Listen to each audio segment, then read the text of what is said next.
மண்கலம் கவிழ்ந்த போது வைத்து வைத்து அடுக்குவார். வெண்கலம் கவிழ்ந்த போது வேண்டுமென்று பேணுவார். நம்கலம் கவிழ்ந்த போது நாறுமென்று போடுவார்.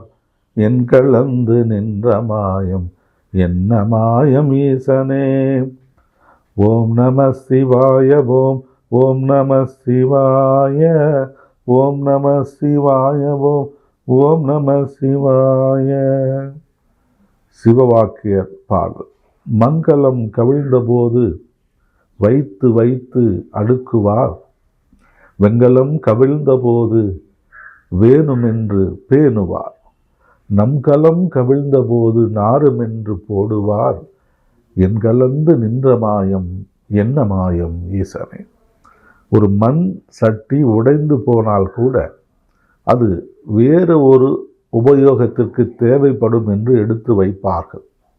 அதுபோலத்தான் உலோகங்களிலான பாத்திரங்கள் அது திரும்பவும் மறு சுழற்சிக்கு தேவை என மதிப்பு அது கிடைத்தால் அது கிடைப்பதினால் அதையும் எடுத்து வைப்பார்கள். இந்த கலம் என்று சொல்லக்கூடிய இந்த உடலானது கவிழ்ந்து விட்டால் ஐயோ நாற்றம் எடுத்து விடும், சீக்கிரமாக எடுத்து போடுங்கள் என்று சொல்வார்கள். எனக்குள்ளே நீ இருக்கிறாய் என்றால் இந்த உடலுக்கு அந்த கதி ஏன் ஏற்பட்டது?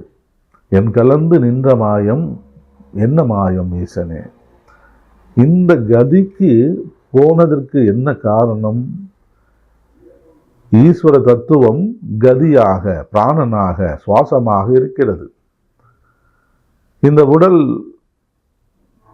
விழுந்து விடுகிறது, அதோ கதி என்ற நிலை நமக்கு ஏற்பட்டு விடுகிறது. அப்படி ஏறாமல் இந்த சுவாசமானது ஊர்த்துவ கதியிலே நிலைத்து நிற்கும் என்றால், சுவாசம் ஊர்த்துவ கதி என்று சொல்லக்கூடிய சிரசிலே ஒடுங்கும் என்றால் இந்த உடலுக்கு அப்படிப்பட்ட நிலை ஏற்படாது.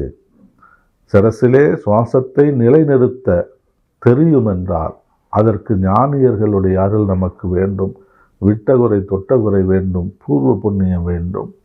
இவைகளெல்லாம் இருக்கக்கூடிய நேரத்திலே தான் ஞானியர்கள் அப்படிப்பட்ட அறிவை, அப்படிப்பட்ட தெளிவை நமக்கு அவர்கள் உணர்த்துகின்றார்கள். ஆகவே ஒரு மண்கலத்திற்கு இருக்கக்கூடிய ஒரு முக்கியத்துவம், ஒரு உலோகத்திற்கு இருக்கக்கூடிய முக்கியத்துவம் ஒரு கட்டத்திலே இந்த உடலுக்கு இல்லை.